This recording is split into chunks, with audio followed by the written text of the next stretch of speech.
County Fiscal Court meeting February 24. Madam Clerk, call the roll, please. This is Commissioner Parker. Here. Commissioner Jones. Here. Commissioner Bartleman. Here. Judge Clymer. Here. And Commissioner Bartleman, offer a prayer, please. Let's pray. Father, we thank you for the blessings of this day.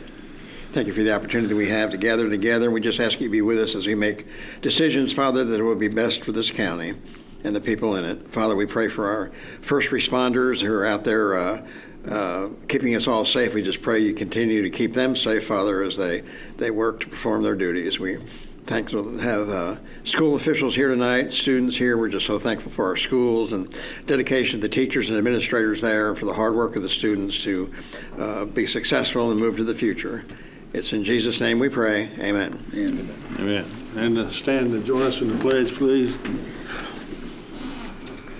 I pledge allegiance to the flag of the United States of America and to the republic for which it stands, one nation, under God, indivisible, with liberty and justice for all.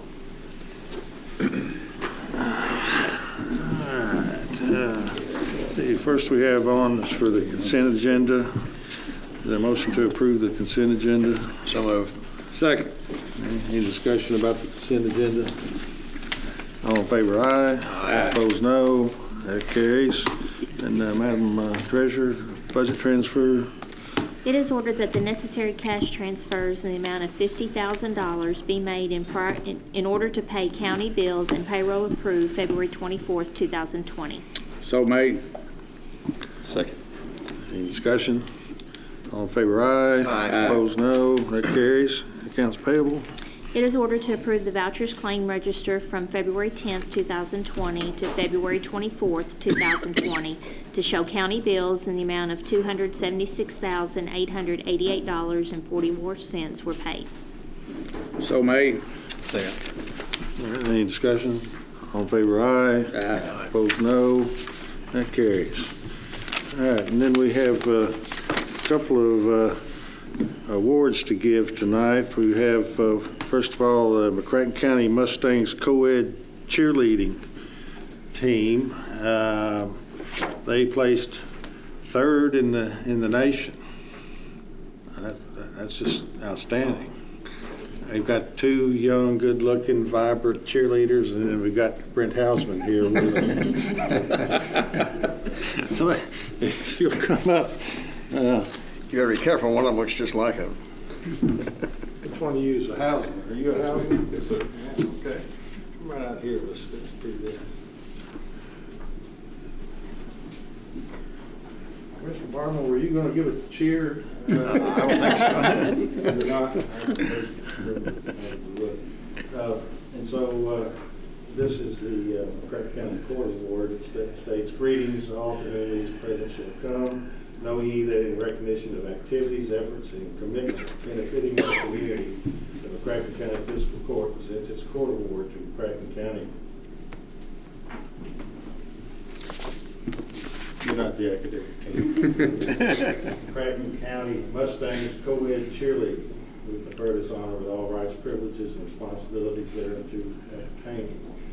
And follow my directions there. So I want to congratulate you. It's quite an accomplishment. Yes, sir. Proud to represent our county well. Sir. Thank you.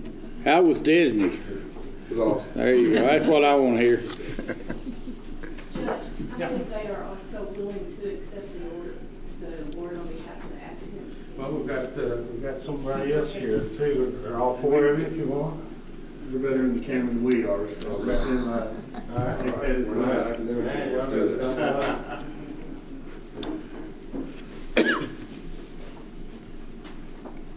And so this award is for the McCracken County High School academic team. It states essentially the same. Greetings to all whom these presents shall come. Know ye that in recognition of activities, efforts, and commitment benefiting our community, the McCracken County District Court presents its court award to the McCracken County High School academic team. And so they, see, what do my notes say? They, what was it? Or First and regional headed to the state. so won the regional. Both the cheering and intelligence from McCracken County is out front, and so we appreciate that. Did y'all have anything you want to say? Congratulations, guys. That's a great job. Go team. I just want to say how much we appreciate the work that's done by the administrators at the school and the superintendent. It's a hard job. It's not easy. I know the principal's job it takes a lot of work. You're there every night, and a lot goes on out there. My granddaughter's a freshman out there, and on the academic team, just a freshman. And but we appreciate all the work that you do and the motivation that you have for the students and the success out there. A lot of hard work, and I know you lose a lot of sleep at nights, I'm sure, but it's appreciated. We're working when you have such quality young adults as these to work for. And so we've got the superintendent of McCracken Schools, Steve Carter, and then Matt Dobson, one of the house principals. So we appreciate you taking the time to come, and you got a ball game tonight here just shortly. Not you personally, but the kids too. So, yeah, the girls and the boys both play CCA tonight. So maybe we'll get out. What's that? 7:30 was it? 7:30. They went over. Okay, so let's get out by 7, please. Thank you, folks. If y'all want to stay, you're welcome. If you want to carry on, go ahead. Thank you. Smart move is to say hi. Take care. See you, Dr. Carter. Let's see, where am I here? All right, and then we have on the agenda the Sports Tourism Commission, Jim Dudley. I don't think he's here yet. Where's Jim? I don't think he's here yet. Oh, I told him it'd probably be about 5:15, so he's probably coming in. We'll go on to the census. I did tell him it would probably take us 15 minutes. 2020 census got Mark Wattier here, Dr. Wattier, and Zana Renfro. Zana is, what do we call you? You're our... You mean in public or in private? I don't know. McCracken McCracken County Chairwoman for the 2020 census. Yeah. And then Dr. Wattier, you're a regional... I'm a partnership specialist with the United States Census Bureau, the Philadelphia Regional Census Center. I'm not supposed to say, but my duty station is Paducah, Kentucky. Okay. All right. So we're interested in hearing how the census is shaping up and what we can do to help and all that. It is coming upon us, and I guess just to give some background on it, as you are very aware, in the middle of last year, the judge and executive mayor appointed a committee to make sure that our community, McCracken County and the city of Paducah, were notified of the census and how important it is for everyone to participate. So the federal government's done a great job. Oh, I can't read that. She can't read that. Has done a great job in a lot of public advertisement and mailers and things. So actually McCracken County right now stands at 87%, which, as I understand, last year even is a better reporting than our final numbers were. So McCracken County and the city of Paducah is doing great for recruitment. And so you'll be getting to see a lot of information coming in, or folks will be. We've been doing a traveling show, Mark really has, going to the Senior Citizen Center and different places, making everyone aware, because it's very important that everyone be counted. And even that hardest person to find to count are the ones that we're seeking out.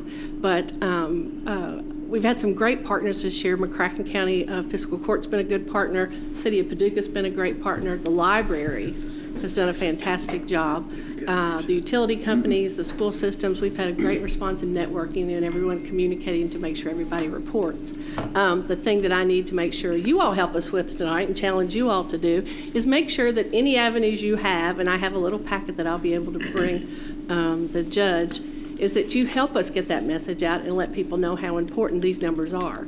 These numbers are who we are for the next 10 years. So when you apply for grants or you have opportunities to someone says, what was the population? What was the average income? What's your unemployment? Well, unemployment changes, but different statistics like that that are important information to put into these applications and things. We need to make sure everyone's reported so we can have the truest amount of people represented from McCracken County.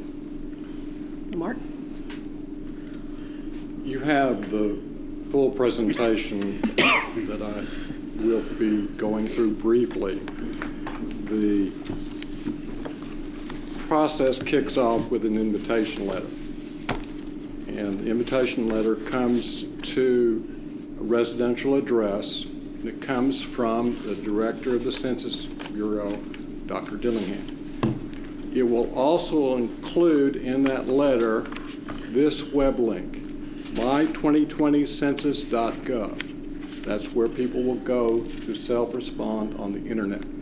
You will have additional information on the letter so that you can log in. The process of deciding what to send out is determined in part by the American Community Survey, where we know where people have internet access. So largely in the county, when you see this in the presentation, the county's in the purple, which means they're going to be in what's called the Internet First group. They'll be invited to respond online or call in if they wish to. In the city, there are some census tracts where the internet access is lower, and they were categorized as internet choice. They will receive the questionnaire. They will receive the invitation to respond online, and they will also be able to call in if they wish to choose that as an option to respond.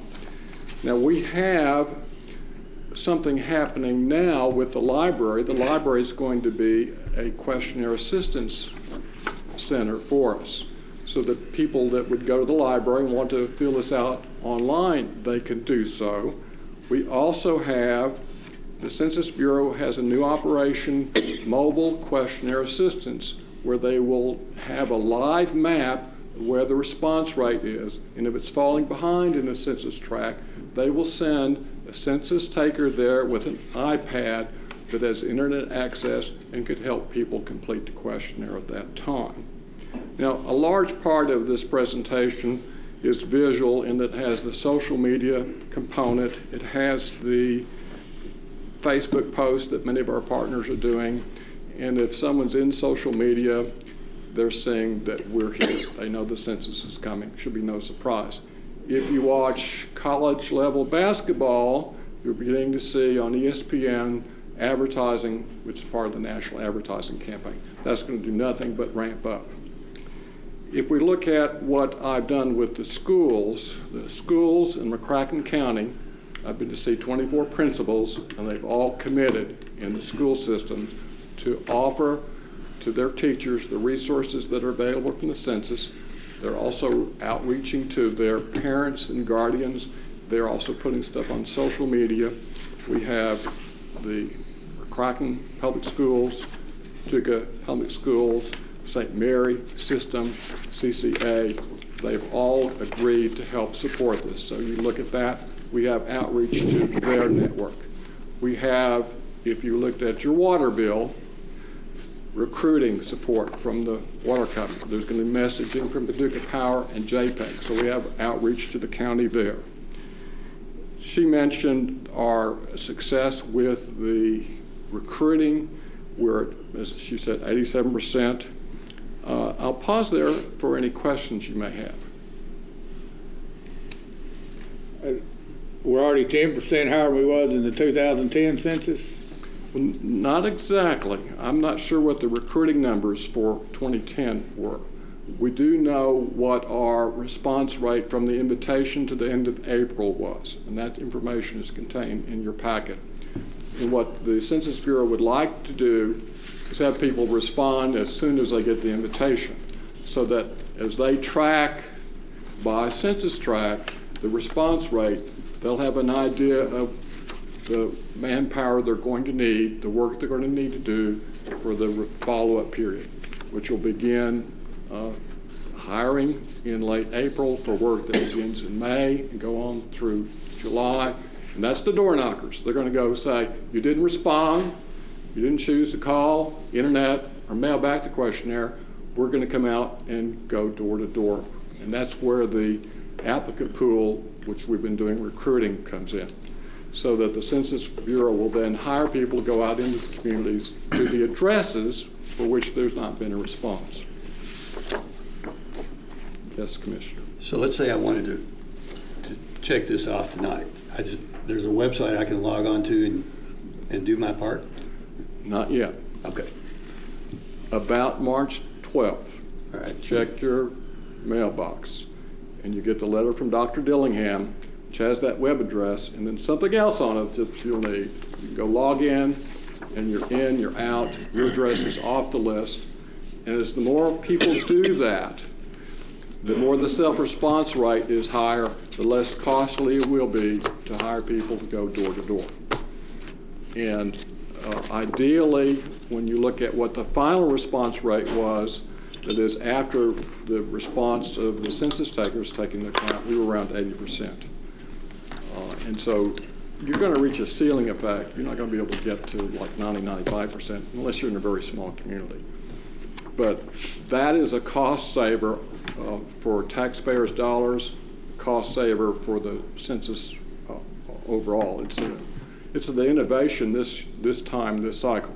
You can go to that website now, and it just invites you to return there once you have the invitation. That's it.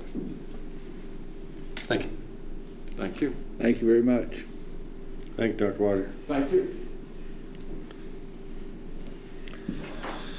Anything else on that? Nope.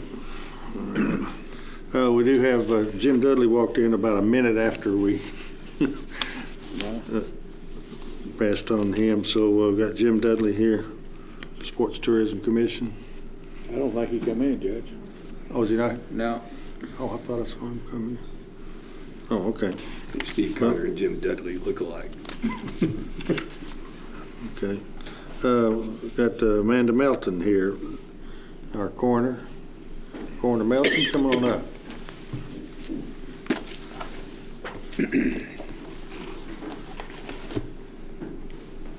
Good evening. Good evening. So you all each have a booklet in front of you that I'll be referring to a few times during my 45-minute presentation.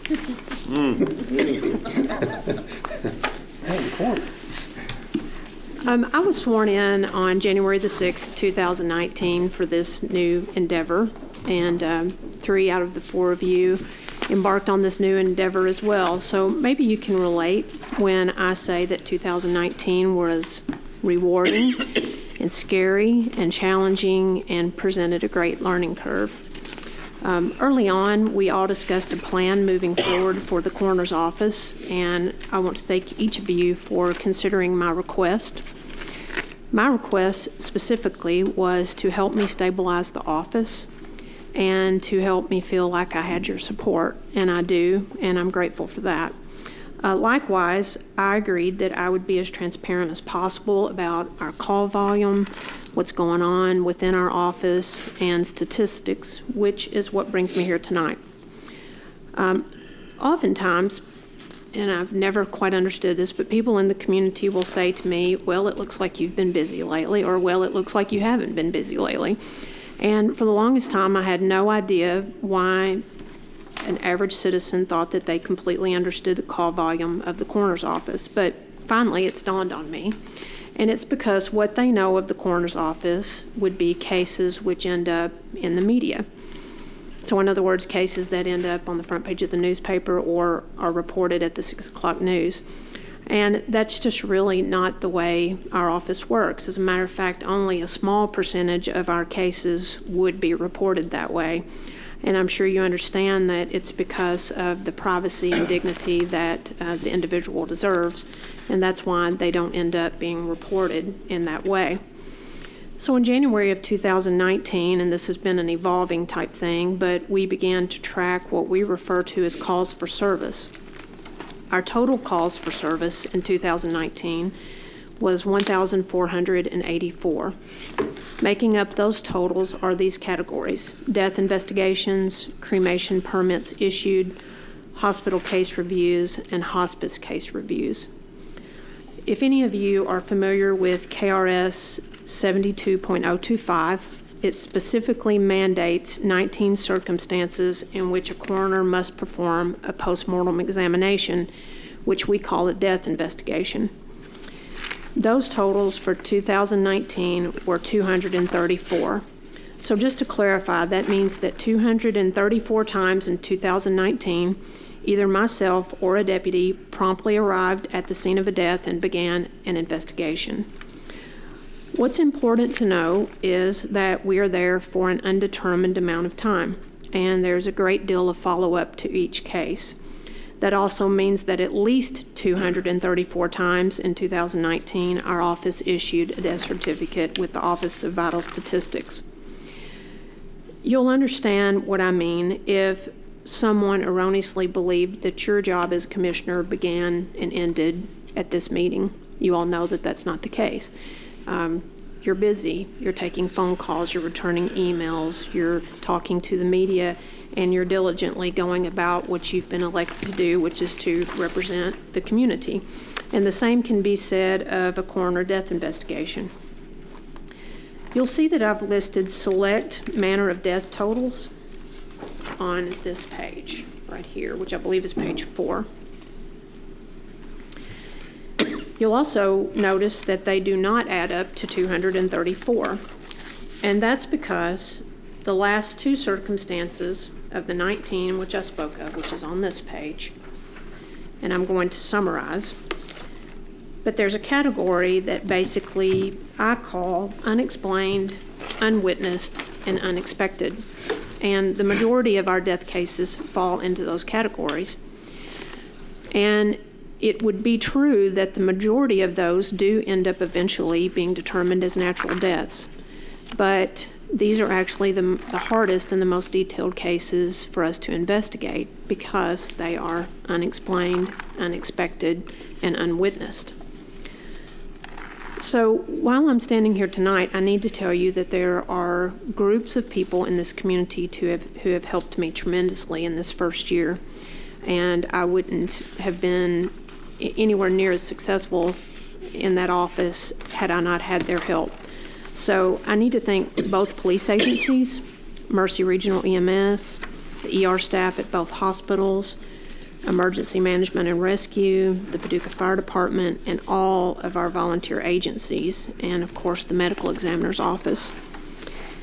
When someone's death falls under the unexplained, unwitnessed, and unexpected category, the initial investigation has to begin at the highest bar. So in other words, we have to rule out that a criminal act did not happen. And it has to work that way instead of from the bottom up. If we were to go there and assume that it was a natural death, then we, in some cases, would miss very important details.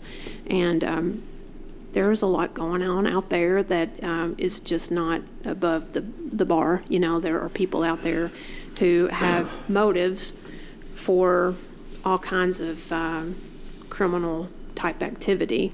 And so we began our death investigations at a very, very high bar. So once we rule out did a criminal act take place, then of course we have to work backward from that and try to figure out what actually did cause the death.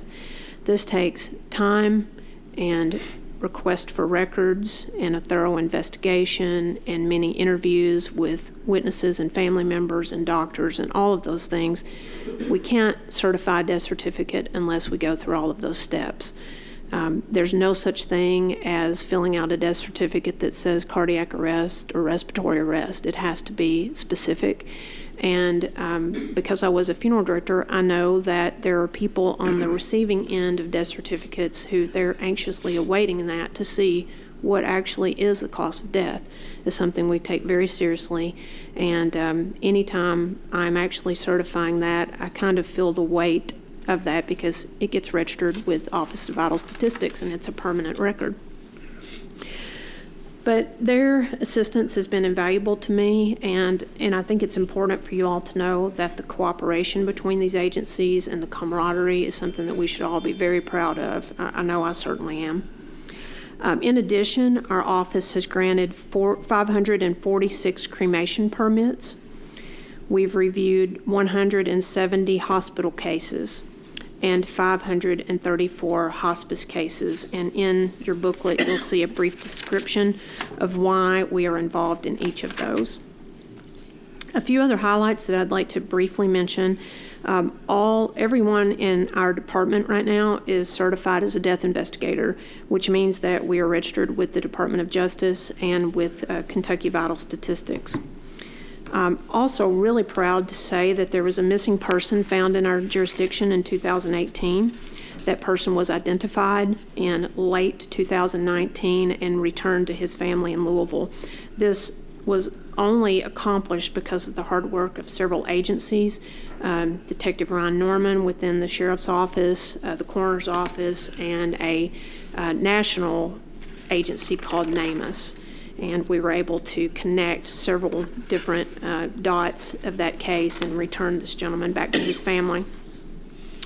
I've also been selected to represent West Kentucky on the statewide mass fatality team, which we really do need representation in this part of the state. We certainly are not immune to a mass fatality of some sort, a natural disaster of some sort. And what's great, in my opinion, for me to be affiliated with this team is we'll have put in the hard work and they will be ready and willing to come help us at that time should I call on them. So I'm looking forward to becoming more involved with them. And out of a sad necessity, I've begun what's called a Safe Sleep campaign. Unfortunately, there are many co-sleeping deaths which have occurred in our area within the past 3 years. The numbers are actually staggering, and it's an accidental and preventable death of our small infants. So I have begun a Safe Sleep campaign that I'm taking to health fairs and basically any place that there's an accumulated group of folks who could learn from this. This coming Friday at the public library, there is a free Narcan training for our community. I kind of spearheaded that because there was a situation in Lyon County recently where in the span of 4 days they had 4 overdoses, and that is very likely to happen in our community at some point. And with several of the prevention agencies here in town, we are going to provide free Narcan and free Narcan training so that people can be prepared to step in and hopefully prevent needless deaths. Now next year, and I know you all are going to anxiously await this, but I have a new records program that we implemented in April of 2019. So I'll have pie charts and graphs, and if you can't wait until next year, come to my office and I'll just go ahead and print those out for you. I know the excitement is overwhelming, but I actually am excited about it because we'll be able to, with that program, extrapolate all kinds of information. It'll be more detailed next year, but we didn't start that until April of this year, and it's an ever-evolving situation when you take over a brand new office, and you learn and backtrack and start over and revise, and that's what we've done. But anyway, I think we have a really good foothold on this, and just wanted to kind of present this to you. If you have any questions, I'll be glad to answer, but this is my attempt at letting you know what's going on with us. You're welcome. What percentage of the cases would you say come from outside McCracken County where somebody's brought to the hospital, or is it a high percentage? Mm-hmm. It is. It is. We're unique in that we have 2 regional hospitals. We have many skilled care facilities here, and Paducah is really the medical center for the rural community and the other counties that we serve. It's very common for an incident to happen in another county and them completely bypass their rural hospital there, who's not equipped, honestly, in a lot of cases, to provide the best care. So they would rather jump on the interstate and rush here and get a much higher level of care. So we do investigate many cases that originated in another county, which presents its own set of special circumstances because in some cases maybe we're not as familiar with the investigative team in that county. That initial site is outside of our jurisdiction, so it involves the the diligent work and coordination between counties. And it takes actually longer, I would say, to investigate those cases. But I can't put my finger exactly on how many, but it wouldn't surprise me if it was at least 25%. On the cremation permits, do you just do those that are handled by funeral homes in McCracken County, or does it go beyond McCracken County where you do cremation permits? The way this works in Kentucky is that if the death occurred in McCracken County, it doesn't matter which funeral home they go to or even where they're from. If the death occurred in McCracken County, then the permit has to be issued out of McCracken County from the coroner's office. So even if they were to funeral home out of Louisville, if they died here, you have to do that? Yes. Okay. And there are a couple reasons for that, but one of the main reasons makes perfect sense, and that is that the coroner's office would know if there's an ongoing investigation with that case. And that would be our chance to interrupt that cremation and hold off on that. So that's why they all go through our office. And that's not a mere signature either. It could be, but I don't see it that way. It's a permanent disposal of someone, and I see that as a very high threshold. So I usually make a few phone calls and just make sure that everything is as represented. Thank you. You're welcome. Thank you very much. Thank you all. Thank you. All right, now we have Jim Dudley with the Sports Tourism Commission. And come on up, Jim. How are you guys? We moved a little bit faster than what we thought we might. So we're just anxious to hear how the sports tourism, I guess, as the background, the Sports Tourism Commission was created because of Commissioner Jones finding the money to use for sports tourism from a county CVB, and so then the Sports Commission per Kentucky statute was appointed, recommendations made from several entities. You were appointed, and I guess did your group elect you as chair? Yes, sir. Yeah. So I'm chair of the commission. Yeah, and so y'all have been going about, you started collecting some money, you're doing some research on where the best bang for our buck is and that sort of thing, and so we're anxious to hear where we're at. Yeah, that's correct. So we got the Pinnacle report kind of mid to end of January that I believe everybody's seen at this point. Gave some really good data as what McCracken County and Paducah need and where we're headed with that. We're currently in contract negotiations with our design team and architect as far as so we can kind of start the process as where they'll lead us to our next step. We've you know, kind of like you guys saying, we've seen that data. We've talked internally. One thing we've done here recently is we've joined Team Kentucky and Sports ETA. Team Kentucky is a group of CVBs around the state that work together to kind of help different areas get different sports in their area. And really, it's a really good network of minds just to put together to say, hey, this will work here, or here's what you need. And it's been a good group and already partnered with them. Mary Hammonds with the CVB has been working with them for a couple of years already, so we've got a good relationship there. Sports ETA is something we're getting ready to join as well. That first meeting is in Kansas City in April, and that's a unique situation where we'll go and actually get to meet with promoters already and kind of get an idea of what they want as from a sports tourism from our area. So it's really good, is even though we may not have anything to sell yet, it's a great way to go ahead and start building those relationships, to start developing networking friends, to say, hey, you know, we may have that in a couple of years. What do you need? What are you looking for? What, you know, how many hotels, how many rooms do you have to have, and stuff like that. So we're excited about those relationships we're building. It's a good start for us. It's a great way, again, just to get our name out there in Paducah, McCracken County, and let people know, hey, we're about to be on the map as far as sports tourism and a destination you're going to want to come to. Anything specific you guys are? That's kind of a brief summary, I know. So timelines on architectural design and knowing which way we're heading with soccer, baseball, softball. So once All we get three? our contract negotiations done and we finalize that, we will meet with Hitchcock and Pros. Those are two companies within that design team. Of course, it was a package of about 5 companies. We will start analyzing potential sites, sports. You know, if you remember that Pinnacle report suggested using multi-surface fields. You know, depending on who you talk to, depends on whether that's the best way to go. You know, some people say, hey, you know, that's great. You can do multiple sports.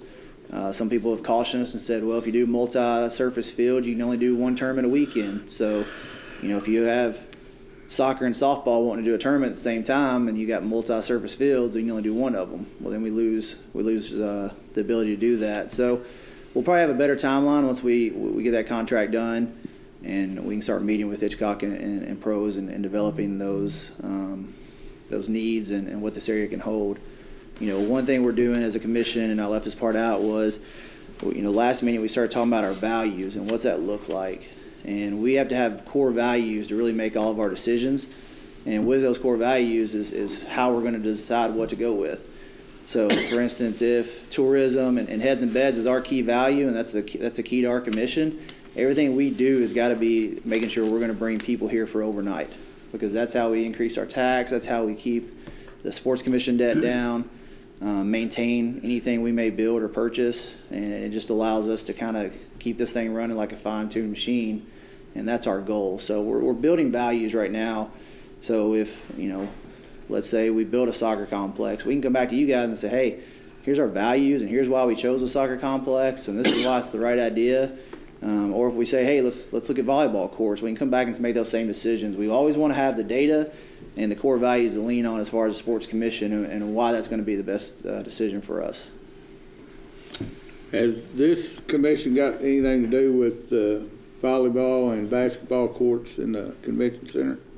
Yeah, so we have been working with Michelle to try to figure out the best way to do that. Michelle Campbell is the director of the convention center, sorry.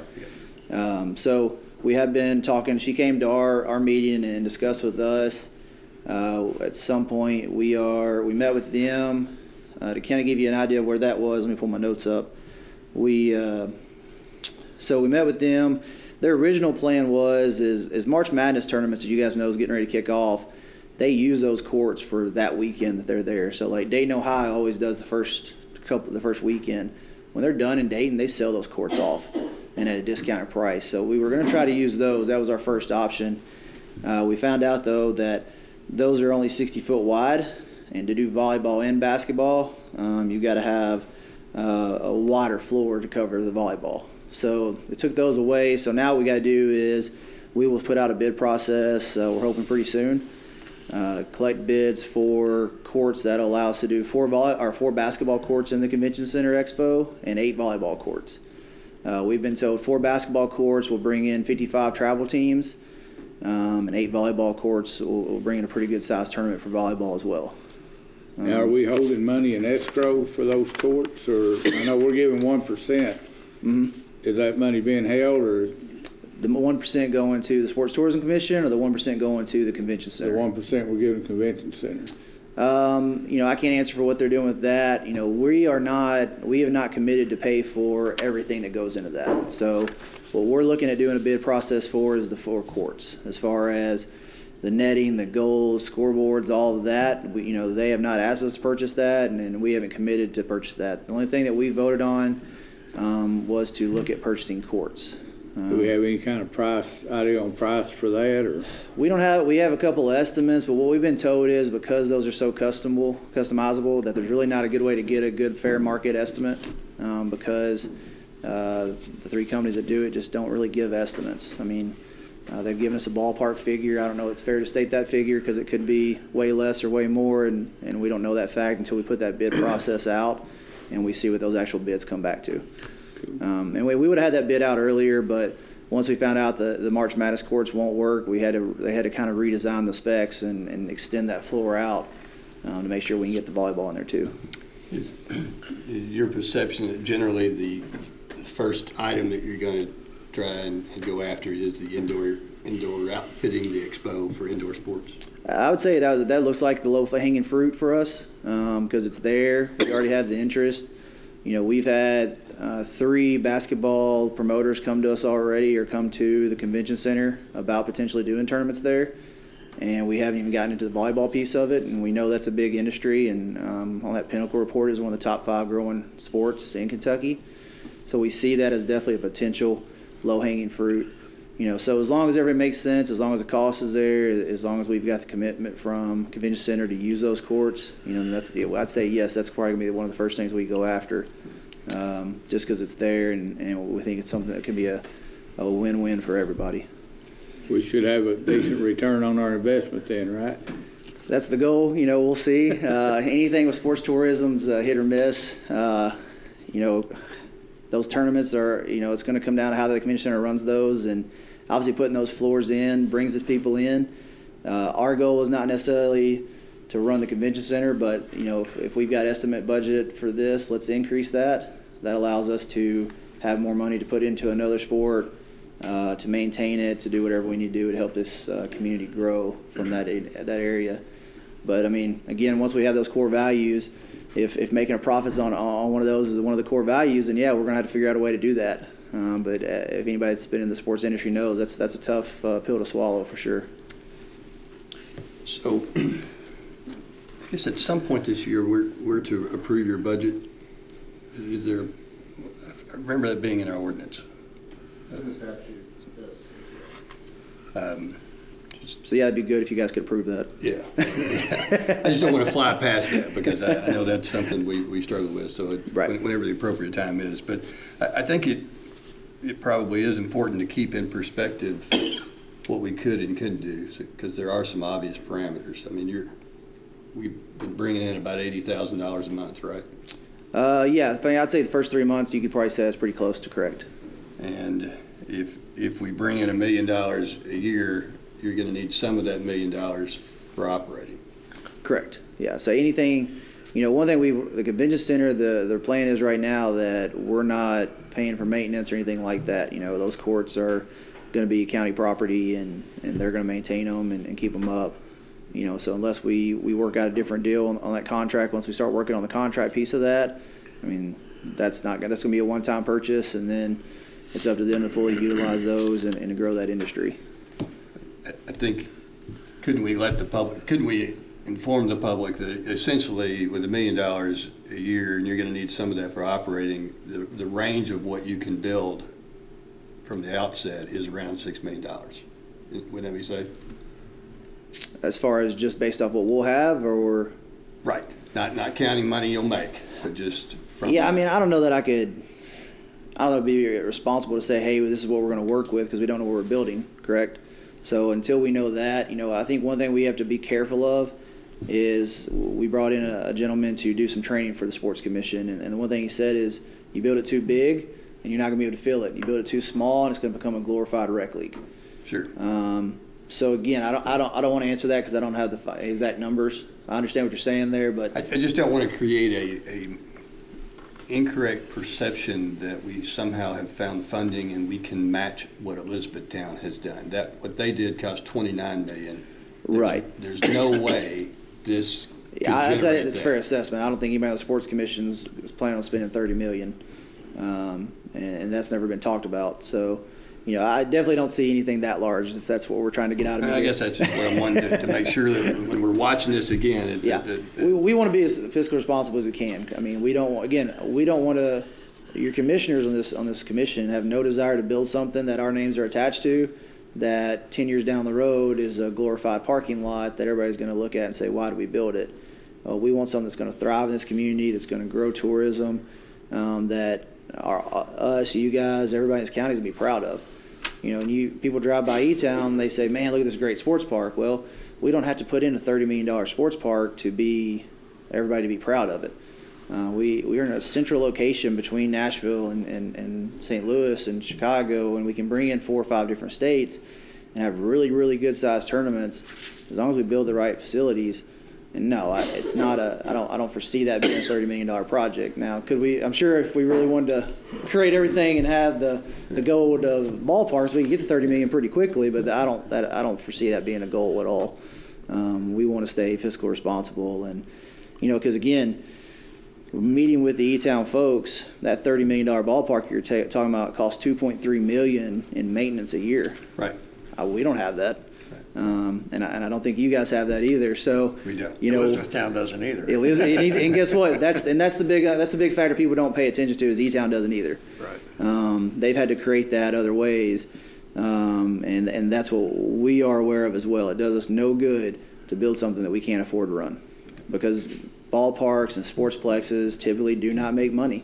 I mean, if you can get one to break even, you're doing good, but we've got to be somewhere along that line where we can afford to maintain it. It's a tourist attraction. It brings people in. And if we can increase that heads and beds and increase our budget from $1 million to $2 million, then great. Guess what? That gives us more room to work with. But we're definitely very, very aware of that, and we're not trying to put something in here we can't afford. I guess that's what I wanted to make sure. We've asked you to be conservative. You guys are being conservative in what you can go. But you did say something pretty important, that if we go too small, then we just become a glorified rec league. That's correct. And by that, I guess, could you explain what you mean by that? So, for instance, I coach travel softball. If we go to a place that has only a couple little fields, I'll say 4 is a number out there I'll throw out there, you can get 12 teams and you can have your tournament in one day. Well, anybody within 4 hours is going to drive there, play their games, and drive home. Well, that doesn't put heads in our beds, and a lot of times that doesn't put money in the restaurants, because I'm going to bring a cooler, I'm going to eat concession stand, I'm going to go home. So maybe they fill their car up before they leave, but you're not getting anything as far as McCracken County. Whereas if you build something, for instance, we're playing in a tournament up near Evansville. It's got 120 teams. It's a 3-day tournament.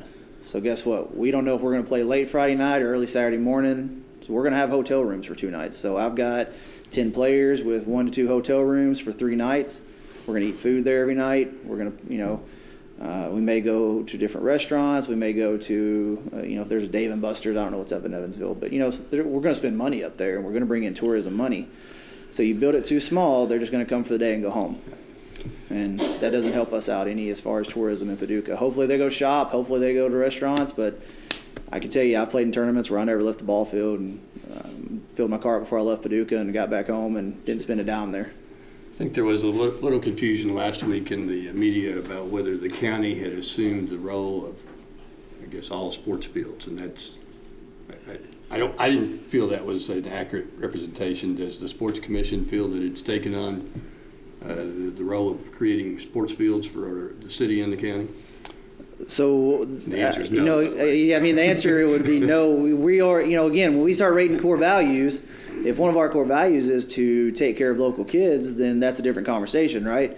I've got to come here and have a different conversation with you guys too, because if I build local fields, how's that going to bring in tourism, which is paying for those local fields? So there's that fine line we've got to figure out as a commission. So no, that's not our goal. Our goal was to increase sports tourism in McCracken County. If that's building soccer fields and softball and baseball fields, we want local kids to be able to use it, but it's got to be here to bring in. It's got to be to increase sports tourism. And that's what our mission was from the start of this thing being created. And that's what the statute says. That is correct. Yeah. These funds. Yeah. All right. I think I'm. Has there been any conversation with Jackson Purchase about acquiring any of the sportsplex equipment, or are you better off just buying new that's built to fit into the expo center? There has been conversations, and we're still in those conversations as far as what's usable and what's not usable. I don't know that I can state what's usable and what's not usable with 100% confidence yet, but we are in those talks to. Jackson Purchase wants to save anything they can and put anything they can back into the community. We've got to do some research as far as the main thing we got to do research in is the basketball floors. 2 of them are hardwood, and that indoor soccer field. So soccer field's glued down. The 2 basketball courts, we're not sure if they're real basketball courts or if they were just wood nailed down and then sanded and polished and turned into basketball courts. Are those reusable? We're still checking into that. So I can't say yes or no on that yet, but we'll figure that out pretty quick. Anything we can use, we will, because again, that saves money. Has there been a discussion having any kind of a private-public partnership in any of that? I know there's some fields down in where is it, Mississippi and stuff that's got some private investment in it. Has there been any discussion of that? I think that will be down the road once we know what we're building and where we're building. Part of that could also be the potential of hiring a management company to manage anything we may potentially build. So, you know, some management companies out there that say, hey, we'll manage the ballpark, and they handle a lot of that private stuff. So I can't imagine this community with the needs of the different sports that we're looking at. There won't be some private, but you know, I can't tell you who's in that yet because we don't know what we're building, right? So still we know what we're building and where. But yes, again, anything we can to save money, we're going to do, and private partnerships would be huge for that. I think we need to make it clear too. You're not involved in any indoor aquatic centers, are you? I'm not involved in any indoor aquatic center. I knew the answer to that, but I just want to make sure that. I mean, I coach basketball and softball, so I don't have any more hats to wear at this point. Thank you. Yeah. I think it's important every time we get an opportunity to make sure, because the public misconception a lot of times is just what you're saying. In fact, I interviewed with WPSD TV this evening to dissuade the thought that the county was in with the city on building an aquatic center. That's out there because people don't really understand the difference, and so make it clear with them, make it clear here again. County has no intention, and we're not involved and will not be involved in an indoor aquatic center that's being proposed or looked into by the city. The other thing I think that's really important is for the public to understand that this is designed to be funded by the tourism money that's being coming from people who are staying in our motels. Correct. And I think that's a very important part, Judge, is we're not using any county taxpayer money right now. It's people staying in our hotels that are traveling through Paducah. So unless a county resident staying in the hotel, that tax money's coming from tourism right now, and that's very important to note that, you know, our goal is to use every dime of that for this industry and to grow it. Because again, if we can grow tourism through sports, we all know what that does for the county. I mean, that helps everybody. And then what you alluded to earlier was the fact that it's that current heads and beds tax that's funding this now.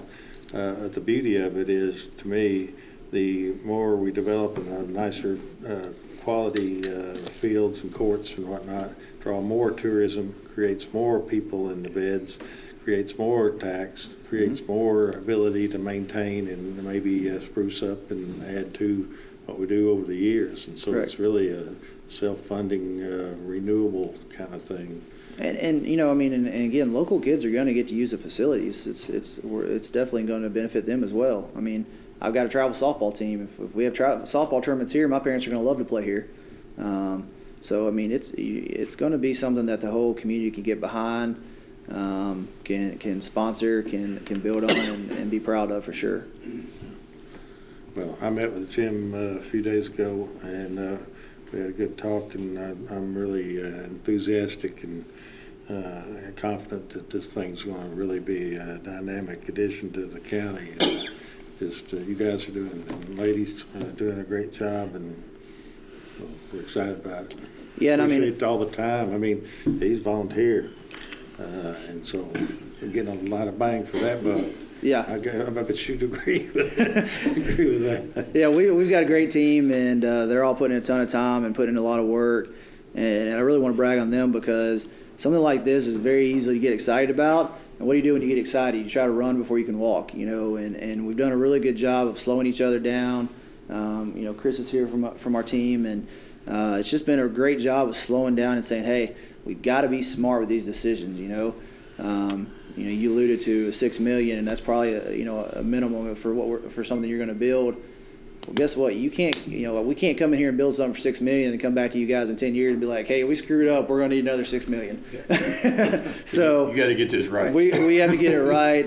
And man, you're talking about. I mean, that's the one thing I bet every meeting we talk about is we've got to make sure that we make each decision with the best data, the best decision we can make. Some great minds on that commission. You guys did a really good job of picking those people, and they're really helping lead that project, and we're excited about it. We've got a great group that we think is going to really do a good job, make McCracken County and Paducah proud. So, good. I appreciate your attitude that you're going to make sure on the value of everything too, and not, as you said, it's probably easy to be excited and let's just go build 10 ball fields and move on. You're correct. Making sure that what you have. And I'm a big analytic person, so we love data. So we love seeing data. We want to back it up. I know at least a couple times I've seen the data and been like, wow, I wouldn't have thought that. That's why you have data. You use that data, you talk to the experts, and then go from there. And all the tournament directors I talk to, they've been itching to get something in Paducah. They want to come to Paducah. They know it's a destination. They know it's a great site, and they know they can get some really good teams here. And again, let's get something here that people are proud of and grow that sports industry. Thank you. Thank you, Greg. Thanks, Jim. Thank you, guys.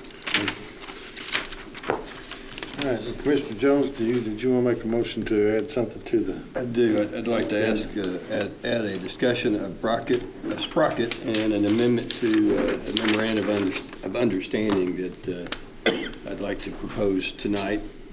And I've asked Ms. Monica Belak to be here to help explain it. Come on up, Monica. Come on up, Monica. So you want to go ahead and make the motion and have her explain it? You made the motion, or do you have a motion? Yeah.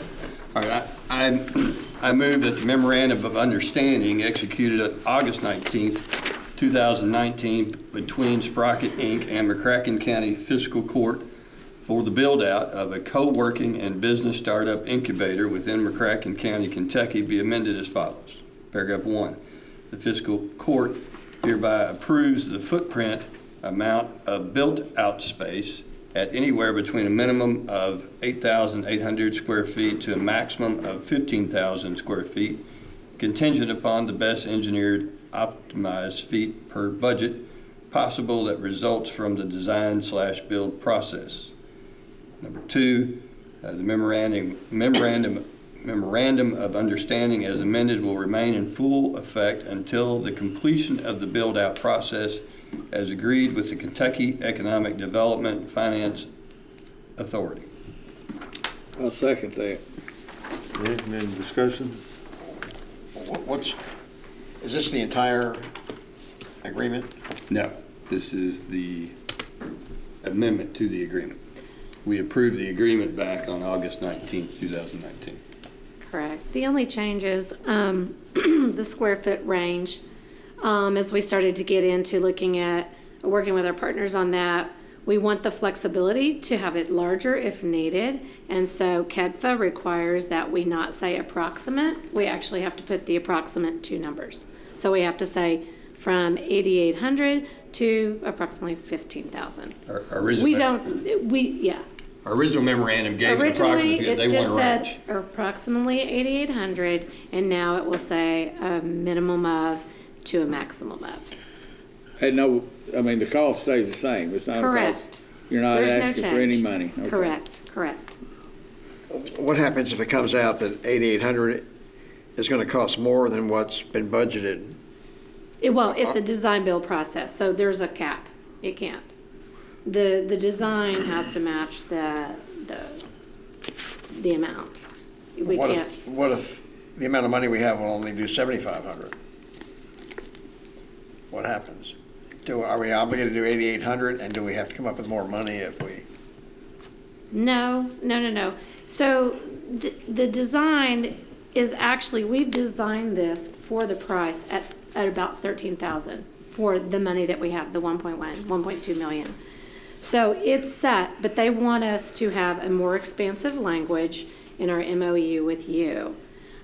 So this, we hope to meet with them this month, so actually Thursday, and they told us about the language change at about 3 p.m. today. So that's why I'm rushing in to tell you, sorry, but it's a minor detail, but they're like, we need a language change. Instead of saying approximately 8,800, they want a minimum and a maximum. It will not go past the amount that we've budgeted. Is that in the agreement? I mean, is that in our memorandum of understanding? Yes. There's no change with what we're asking from you. And I think the city plans to put this on their agenda. That's correct, and so tomorrow. for the library, yes. I just want to make sure that we're not, again, maybe I don't. Right, maybe there's I'm no being cost dense. differential. It's not about cost. The whole, the confusion with the KEDFA board was literally on the fact that we said approximately 8,800 instead of giving a range. It sounds like, if I understood you correctly, is we're actually going to get more square footage than what we Correct. bargained for. Correct. And the state is saying we We've want kind to of make started to sure look at that it. everyone understands you're going to have a bigger square footage, even though it's at the same price. That is absolutely correct. We've found some ways to maximize some space that was already built out. So we actually are going to get to take space that's practically built and incorporate that into our footprint. And so the cost is the same, but they want to make sure we let you guys know that the space size would be different, Yeah. And potentially. we kind of jumped into this. So we're committing 200, the library's committing 200, the city's 200. That's and correct. KEFTA is matching that With 600. And then we've also raised a secondary surety. We had to also go in and get surety for all of this. So everything is covered and everything is Has the county attorney looked over this? I mean, it seems, I agree, it seems to be pretty simple. I just want to make sure there's not something in there that. Okay. Yeah, I'll show you. I'm sorry. It did. It came in very late, and they shot it.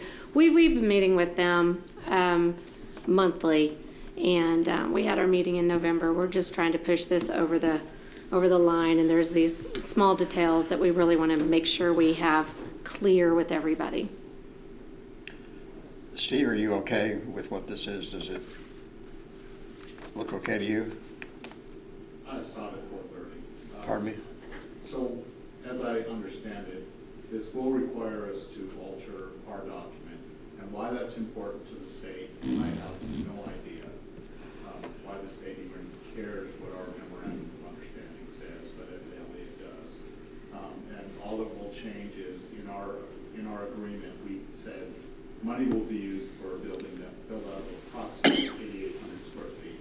So we'll edit our document, stick it in front of the judge's son, or we'll prepare some amendment that recognizes it may be bigger than 8,800 square feet, but won't be bigger than 15,000 square feet. It doesn't change the money.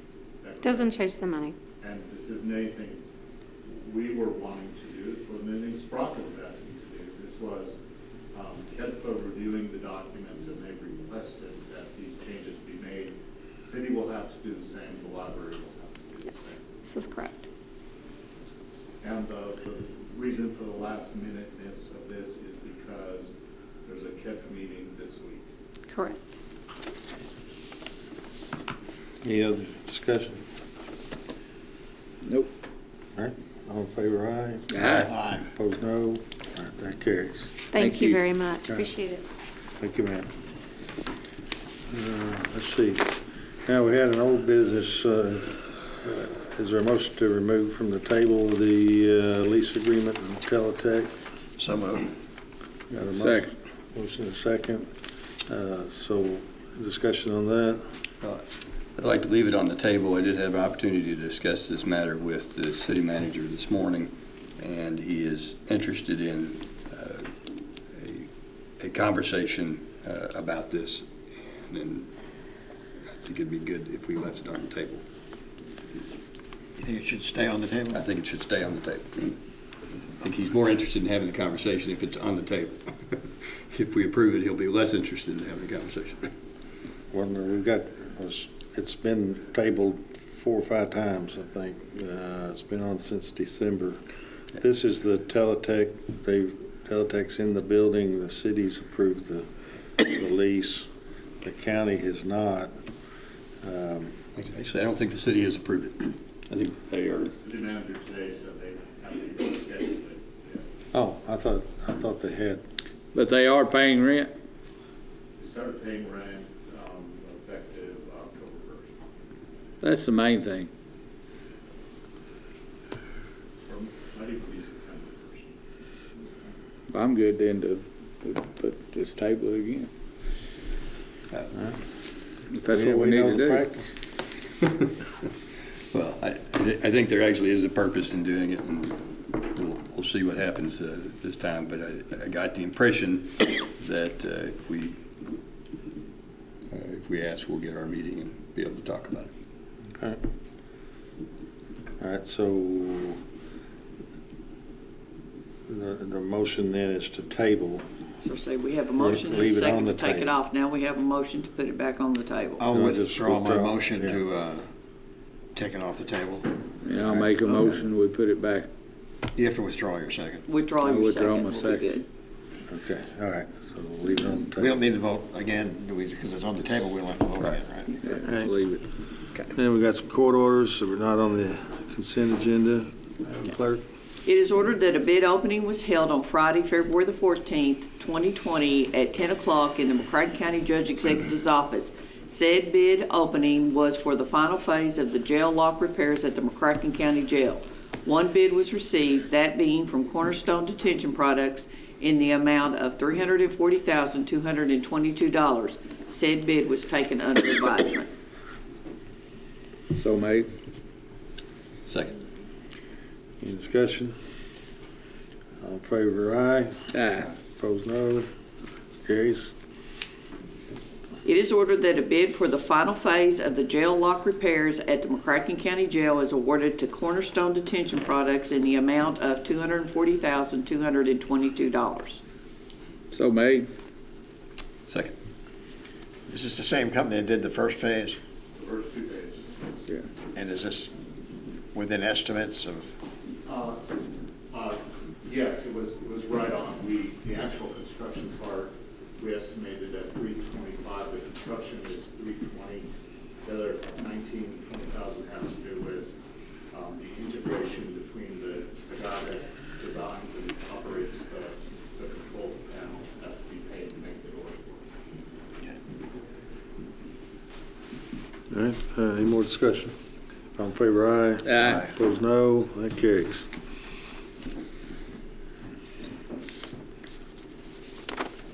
Okay, we're going to go back and pick up. I was going to ask you about that. Yeah, we're going to go back and get it. Okay, is ordered that the first reading of ordinance 2020-02 budget amendment, which was held on February 10, 2020, is hereby rescinded. So moved. Second. Why are we rescinding it? We're having to make changes to it. Okay. All in favor, aye. Aye. Opposed, no. That carries. Okay, it is ordered that a bid opening was held on Friday, February 14, 2020 at 11 o'clock in the McCracken County Judge Executive's office. Said bid opening was for the leasing of McCracken County property located at 621 Washington, Suite 1, the Courthouse Annex. One bid was received, that being from Mark Bryant. The proposal was a 1-year lease with 4 renewals for a total of 5 years. The proposal for the years 1 and 2 are $11.33 per square foot, $10,200 per year, and $12 per square foot, or $10,800 per year for the years 3 through 5. Said bid was taken under advisement. So made. Second. Any discussion on that? That's the front part of the building that the PBA occupies the back, and it's been sitting vacant for, I don't know, several years, I guess. I don't know how long. I don't know when somebody was last in there. I think it was court designated workers for the last. Was it? Okay. Any other discussion? Glad you generated it into money. All in favor, aye. Aye. Opposed, no. That carries. It is ordered that the McCracken County Sheriff's Office held a bid opening on February 10, 2020 for the purchase of a 2020 Ram 1500 Bighorn Lone Star Crew 4x4. Bids were received from Linwood Motors of Paducah and Moran Dodge Incorporated of Saxton, Missouri. Bids were taken under advisement. So made. Second? Second. Second. Discussion? None? All in favor, aye. Aye. Aye. Opposed, no. All right, carries. It is ordered that the bid for the purchase of the 2020 Ram 1500 Bighorn Lone Star Crew 4x4 is awarded to Linwood Motors of Paducah in the amount of $34,526. This vehicle is being purchased with city drug money. So made.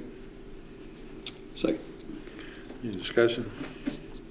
I would like to make a comment that we done our due diligence on this, and this was done before we asked for the 6-month moratorium on vehicles. So. Okay. The sheriff's here. Can he talk about why this vehicle? Glad to answer any questions you have. Whatever question you have, I'll be glad to address.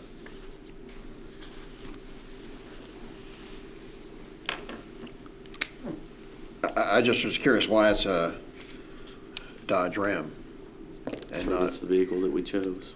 Pardon me? That's the vehicle that was chosen. I mean, part of the purpose in this is the vehicle that we're replacing has been in our drug division now for almost 2 years. I can articulate all kinds of safety reasons to both the public, the officer, informants, as many of our drug investigations are covert. And I'm not so sure that we've not already blown that with all this, discussion. I'm very transparent, always been transparent with you. Any of you all had a discussion with you this weekend, sir, concerning this purchase. I thought I'd answered all questions. It's not a matter of transparency. It's a matter of we've got one of the most effective, efficient drug divisions compared to anywhere. I would compare them to anywhere. We have, since 2010, tried to help. We've got very limited resources to try to help offset costs to taxpayers. One of those ways that we do have a way to offset costs to the taxpayers is through our drug fund. And we have spent about $750,000 out of our drug fund since 2010 to help buy things like vehicles to help offset costs to the county residents. This last year, I sustained about a $10,000 cut to my budget for our special deputy program.